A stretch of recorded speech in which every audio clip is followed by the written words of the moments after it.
give you the snippets of it today, but you're not going to see that, so we're going to do some other things. Then I had this great idea. I had Bruce come over and I showed him something. I told him I was going to keep it a secret because I was going to show his brother, but then his brother didn't come, so that's another fiasco.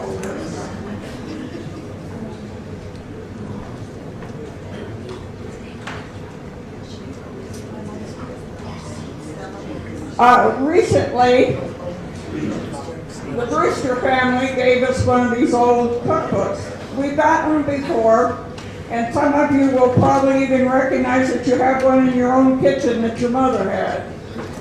Anyway, when I opened it up, a piece of paper fell out, and it was a recipe for a brown sugar pie, and the name on it was Pearl Rennick. And May Brewster had gotten that recipe from Bruce's grandmother. So when he came and opened it, he got kind of bumpy, you know, like, because the minute he saw his grandmother's handwriting, it affected him. I said, I had the same thing happen to me at the Brethren Church. I was sitting on one of the little Sunday school chairs, opening up some memorabilia a few years ago, and out fell a letter that my grandmother had written. And when you see your grandparents' writing, you always can recognize it forever and ever. I made the pie. I made the pie and thought I would make it to bring here. It is so sweet, my grandchildren wouldn't eat it. And I was afraid we'd put people in diabetic shock, so I didn't go ahead and make it. But I think it might be all right if you made it with white sugar instead of brown. It wouldn't be quite as potent.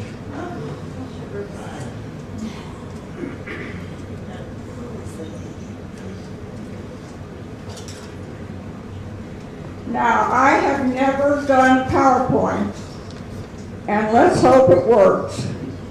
My grandson helped me a little bit, but he's a Mac person, and if you're a Mac person, you don't have too much knowledge about this. So let's hope it goes and it works, because I think you'll enjoy it. Thank you.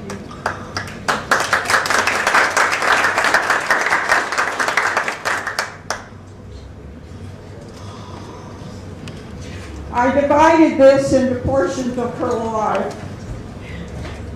And the school years, there's Thelma and Ruth. And Thelma is on the left.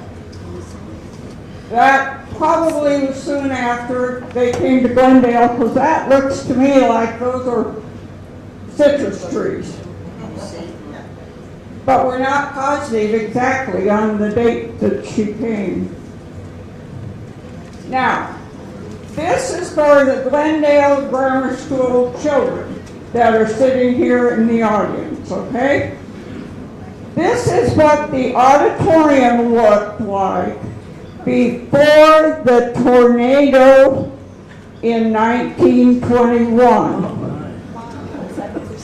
Quite different than what we remember it looking like. This is a photo from the State Library Archives. That is the back of the auditorium.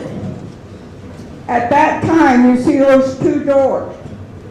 Those doors opened up, and it was an open stage. You sat on the ground, and they watched programs through that open stage. Notice the steps. Those steps are still on the back of that building. If you go to the media center at Landmark School, those steps are still there because they didn't get remade later. And that's where they had people sit and stand for photographs, for school class photographs.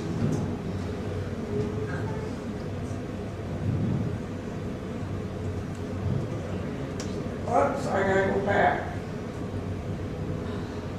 Now I'm going to push it back. I want to go back one. It's not going to go back, is it? Well, can you do it manually? It's a rinky-dink. Okay, this is what the stage looked like and the auditorium. Now that's not the way it was when we went to school. There was no center aisle. It had two side aisles, and all this stuff up above was not there. And that's because when they rebuilt it, they built the balcony straight across. And so when I saw this picture, I kept looking at it and looking at it because it was so different than what I remembered that it looked like. So I thought it was interesting. Now, I have an article that I found in the paper that tells the different, why they did it differently when they rebuilt it. And I hope I have enough for the people that went to school there so that you could read it. It was kind of interesting to see why they did what they did. Remember, this was the only auditorium in town, and it was the biggest place we had, so it was used for everything.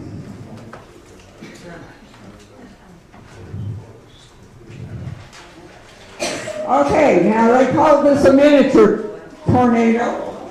And did it again, didn't it?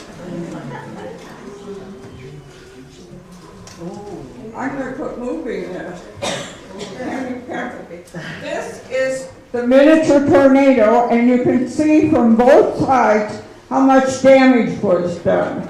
The worst of the damage was that area of the stage, and they decided that's why they wouldn't put those doors back in, because it was not strong enough.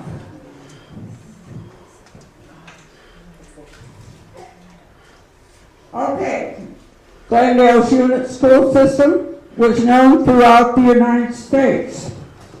And you hold this, man. Don't you put anything.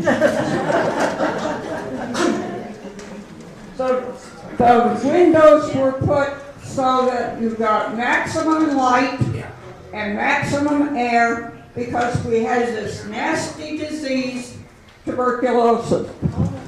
Across the top were ventilators that were open things here that the air could go through, so that you got plenty of fresh air. See them here? Now, the buildings that were like this, that had the door in the middle, this is a view of that. The door was in the middle, and the coat closet went across the middle. This side, the windows were on the back, and along here is where the coat closet is. The room that is safe today is this side with the two doors. Look at how terrible the blackboards are.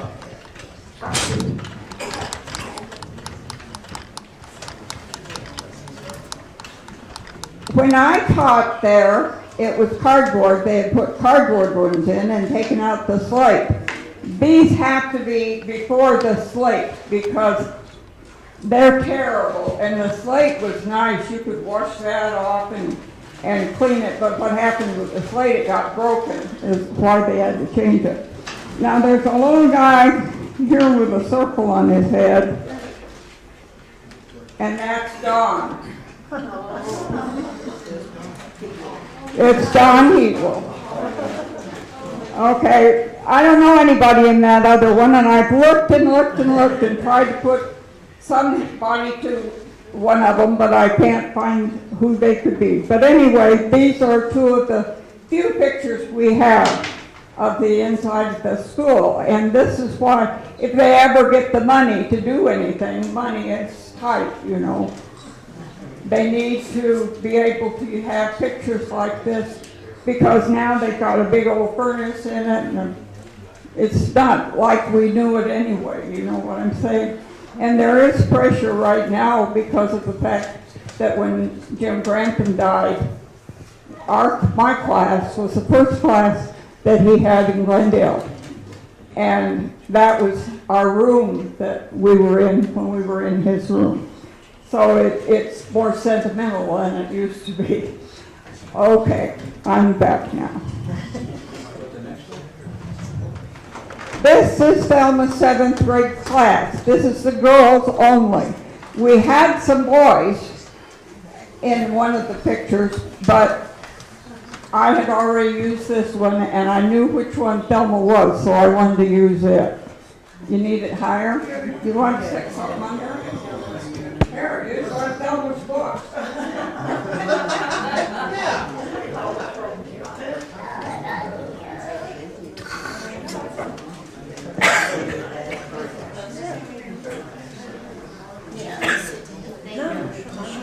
I thought she had an arrow on the one we had, but I think this is her here. Isn't that her? With the hairdo? I think so. If you put it side by side the other one, I think that's her. But her teacher was Edna Meyer. How many remember Edna Meyer? The girls never got hit with a ruler, but the boys, she'd whack them on their knuckles if they weren't behaving. This is her diploma. John Colvin is one of the people that signed it, and I.C. Teague. I can't read who that person is, so I don't know. And I don't know L.B. Hamilton either. But anyway, that proves she graduated. And that's her graduation picture. It also was in the annual. Now we're going to get into family. Young couple are married. Miss Thelma Rennick, daughter of, and so forth. They were married in the parents' home, in her parents' home by the Methodist minister.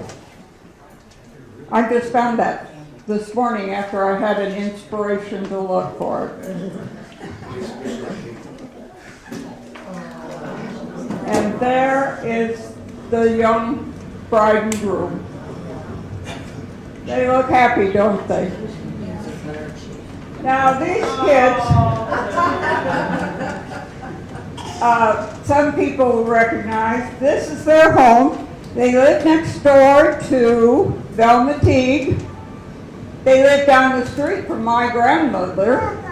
That's not too noticeable, but anyway, they lived on East E Avenue, State, and it's said on it that it was David's 3rd birthday.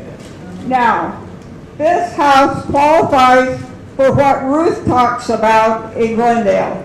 That one day the stucco truck came to Glendale and just dumped some on every house that was on the road.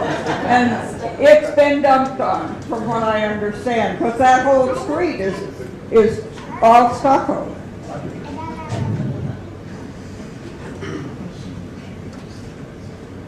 This is when her father went to Washington with some delegates from Arizona. And the guy in the middle there receiving something in his hand, oh, a cowboy hat, is Harry Truman. And Harry said he couldn't wear it while he was in prison, I think was his word. But when he got out, he'd come to Arizona maybe and he could wear that cowboy hat. Mr. Rennick is over here, the second person in the back. And what do you think they were there for? What a timely thing it was. They were there to petition and get support to build the Veterans Hospital in Phoenix.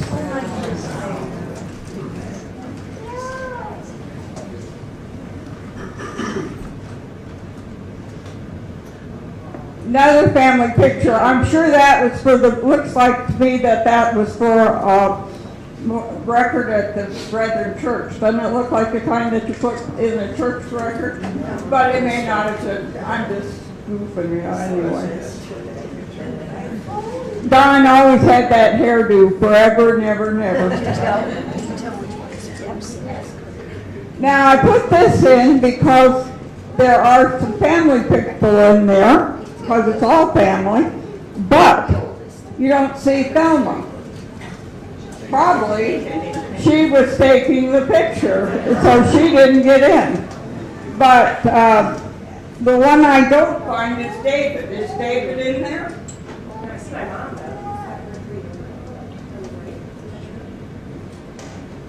Well, over here is Don, and next to him is his sister-in-law, and Pee-wee is next to Mr. Heatwole.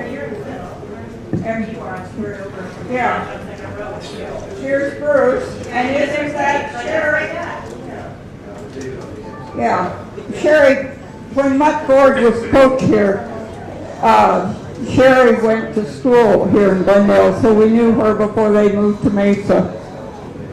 Anyway, that's I'm sure they were celebrating Brother Frankie, you know, they always call him Brother Heatwole, or Uncle Frankie. Now this is another bunch of people are next to a yellow house. Oh, that's okay. What day was that? That's what I Right, and what was the date? In 1976, March of 1976. Okay. Look how much they look like mother and son. I think they look a lot alike in that picture. And which one's the happiest? I don't know. And look at the joy. Those of us with grandchildren know how thrilling that is. I'm not sure the grandchild is nearly as thrilled as they are at looking at that baby. And that's their 50th anniversary. They look really good, don't they? Some of us don't look so great by the time we get to 50. Church activities, they were an important part of their life, and one of the reasons I'm showing them is because I at one time had privilege of being able to copy all of the album that the Brethren Church has, and so I have a few that may be a little touchy for somebody that's here. That's the church. They moved the church when they sold it. They moved it and it became a bar. The Eagles, I believe, is who bought it. Now there's a story about the church that I ought to tell about Don.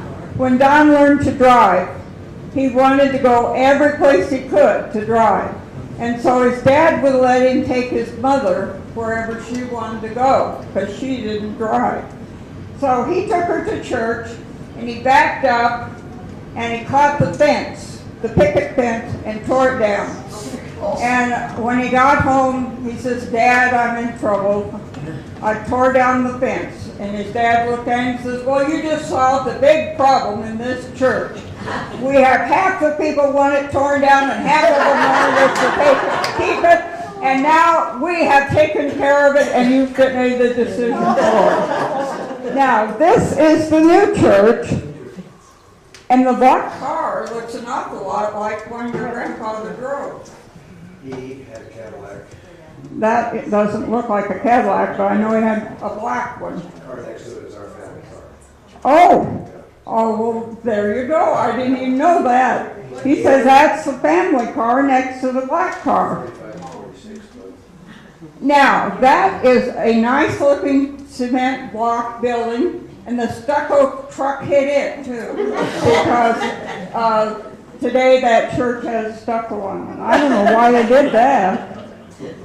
Maybe after that fire, they had a little fire, maybe that did it. Okay, now there's all kinds of people in this.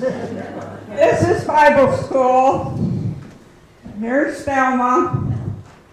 I think that's your aunt. Yeah. This little kid's my little cousin. that happens to be me. That happens to be Carl, my cousin. That's my grandmother. She didn't teach Bible school. She always helped serve the snack. And Bruce, you're in here. Where are you? I've seen you in here, so I know you're here. Well, you're hiding from me today, so. I'm guessing I'm next to Royce Moore, that I can tell by my big ears.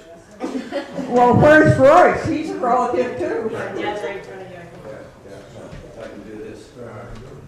That's me and that's my brother. And I think that's. Oh. Oh, okay. Well, see, now I learned I've got two more identifications of this picture. That's their choir.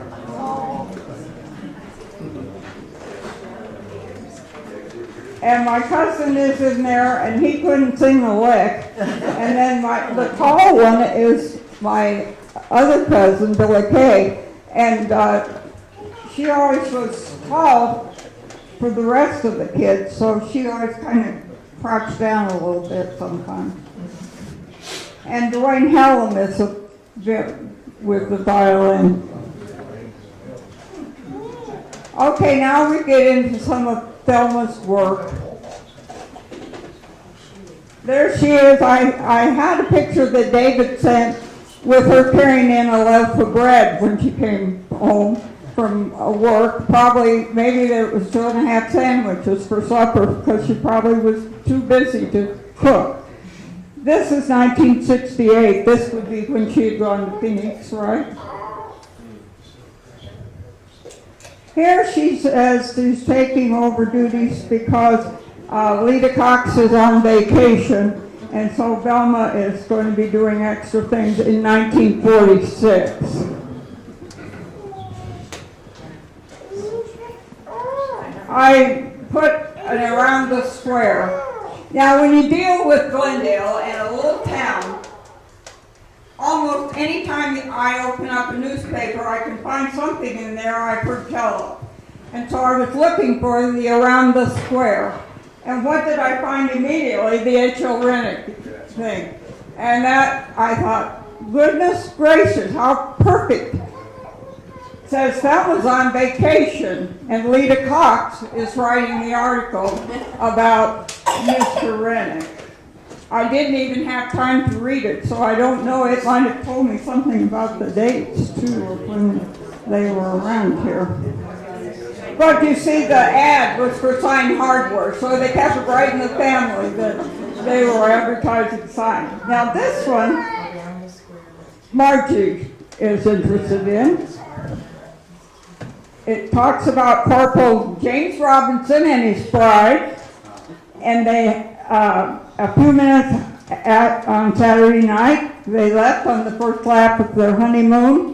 And when they got outside, they realized something was going on, and they were going to have some helpers, and they drove along some desert roads, and I guess they got in an accident, and they called somebody. It ended up that there's a little bit of humor in the whole accident, and it's that the ambulance ride did not cost the victims because she had been visited by the welcome lady, the welcome wagon, and she had been given a free ambulance ride by Lundberg's mortuary.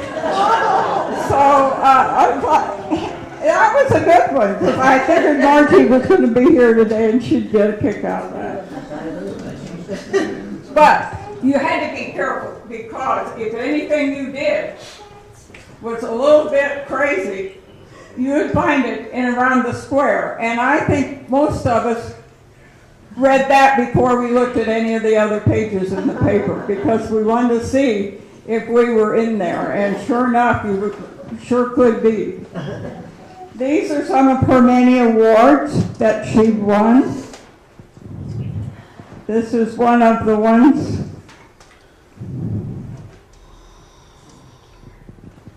She wrote 3 books, which are still being printed. And this is one of them, Ghost Towns. We have the 3 of them up here. When Thelma died, Don told me to come over. He had a 2-drawer file cabinet. He was going to just give me the file cabinet and everything. And it was full of Thelma's pictures and negatives and things that she used to do her books and when they traveled and so forth. And they were all different towns, and I ended up deciding that they really would not be appropriate in our library and used. So I gave them to the state archives, not the state archives, the Historical Society in Tempe. And they made a visual program. Whether it's still going, I don't know. But you could go up to it and type in Whitman, and it would come up with pictures that Thelma had taken. And he said at the time that's the only source they had to do those kinds of things. So he was really found that very, very useful. And I was glad, and the family were happy that her work was being used. One of the things I learned about it was if you had a photographer that furnished the film for the pictures, they belonged to you. If the Republic furnished the film, they belonged to them. So it was kind of nice if you got some of hers that belonged to her, because we could get use out of those and the rights to them, because otherwise the Republic, you never know what they're going to claim, you know. These were their buddies that traveled with them, Winifred and John. John taught at the grammar school for a number of years, and then the woodworking. And we all remember Winifred as being the secretary in the office. And I don't know, did they go to school together? Is that why they became such close friends? They traveled around a lot together. There she is.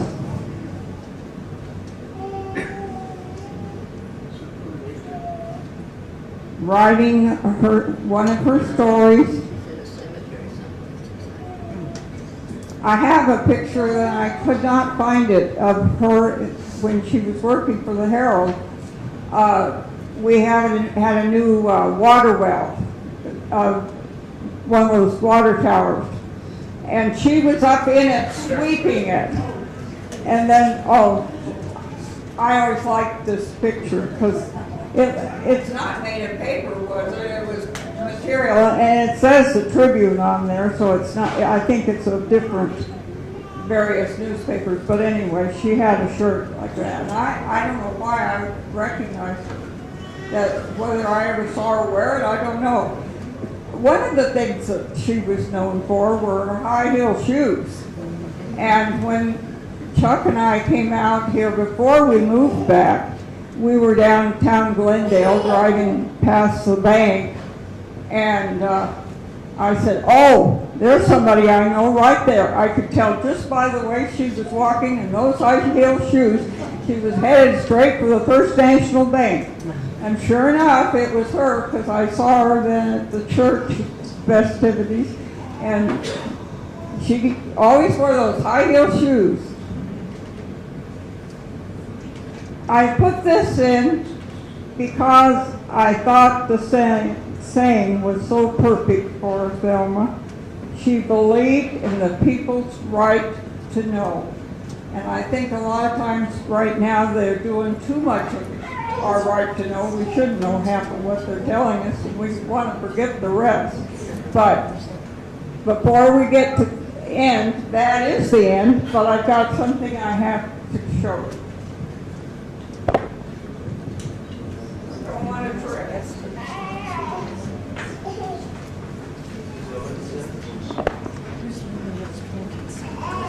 At the time of the 85th, in 1985, when we celebrated the 75th anniversary for Glendale, Thelma collected and put together pictures of the former mayors.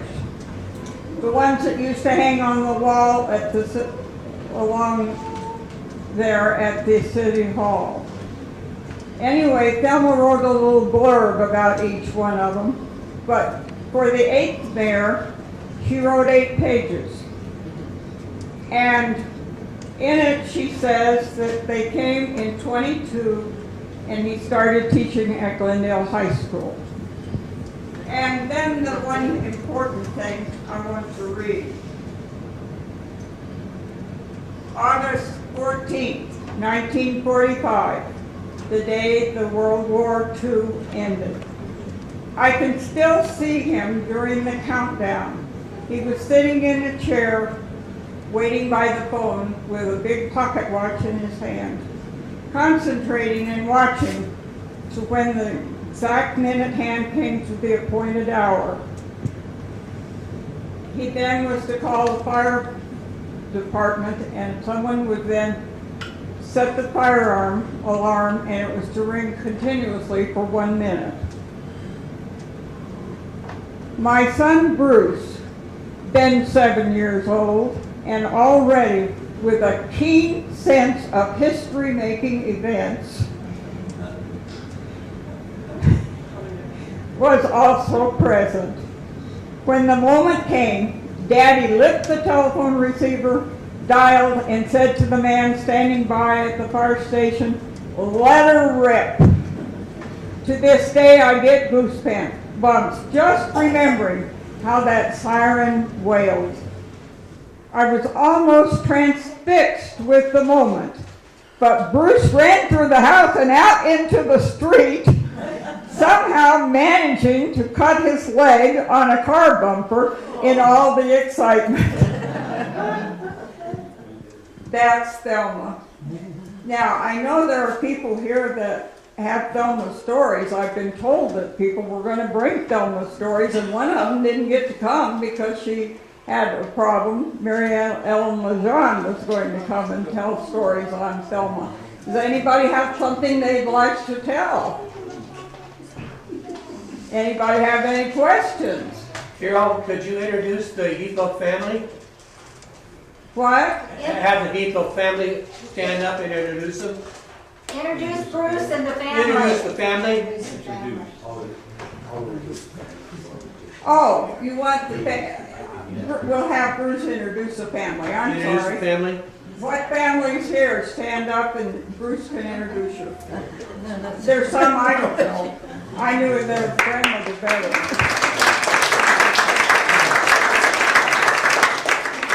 This is my niece, Sharon Chicks. Her husband is back in the back way, Matt. And then my mother had one sister. Her sister had one daughter, Jeannie Castle. Jeannie had one daughter, Fawn. Fawn is in the back there with her little daughter, Emma. She's here from Seattle.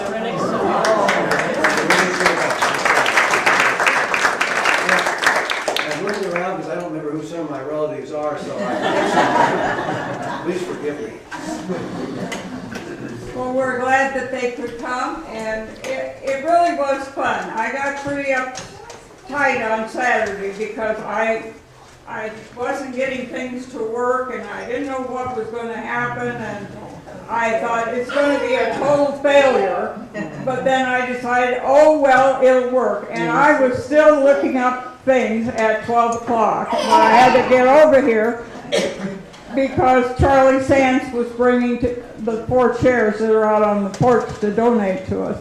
So anyway, it was fun, and when you knew the family and knew Thelma, and I think probably I met her when I was about 4 years old to begin with, because I didn't go to the Brethren Church, but I always went to things during the week with my grandmother because she was often babysitting me, especially on City Council night and Eastern Star night.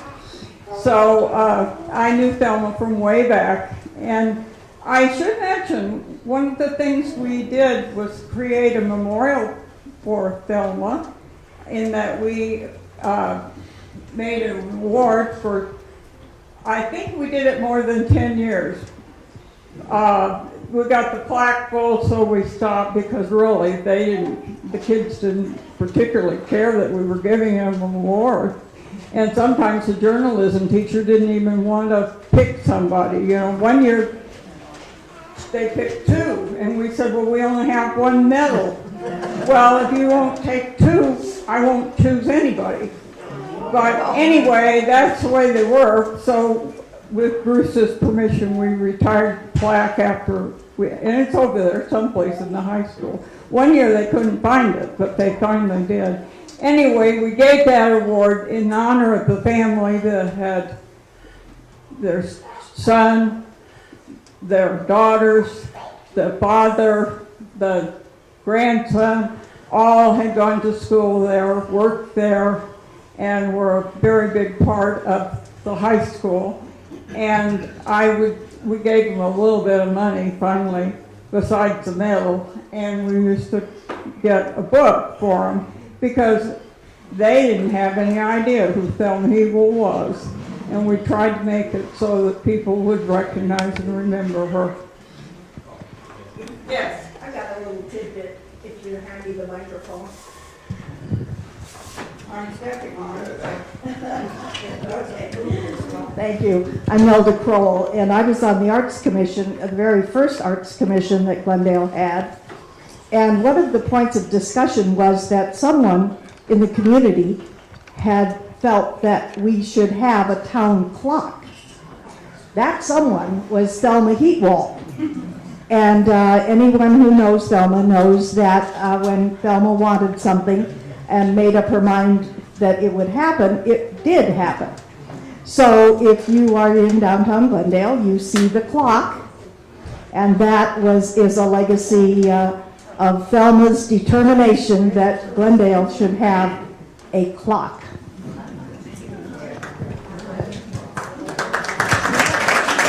We have a picture here that I should have passed around earlier. This is the Christmas tree in front of Gruber's when they were here. Everybody got their underwear if they could as seconds from Gruber's because they were they were cheaper, and they sold them for pennies. So anyway, this was their Christmas tree, and in 1964, Debbie Coury was taken by Thelma down to see the tree. So this is a sentimental thing with them and them. You want to pass that around? We have a lot of guests here today. I'm glad to see you out. Some of you I saw yesterday. That was a mob too, so that's good. I have the clipping for you guys that are from the old grammar school so that you can read about the changes in the auditorium. Anything else? Yes, let's give Carol a big hand for an outstanding job.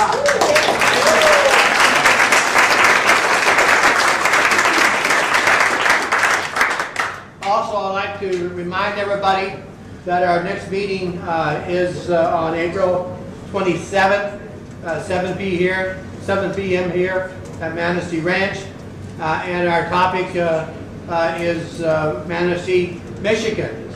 So we will have Mike Ogelbach talk to us about his trip to Manistee, Michigan, and give us a really nice PowerPoint on that.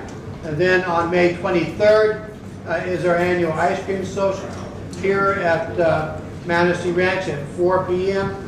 And then on October 26th at 7 p.m. at Manistee Ranch, our program will be Meredith Whitley, author of Miracle on the Salt River.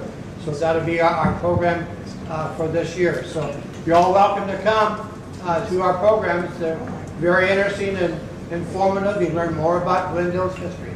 So we do have refreshments out here, so you're welcome to stay and fellowship at some great refreshments. So thank you all for coming. Appreciate it.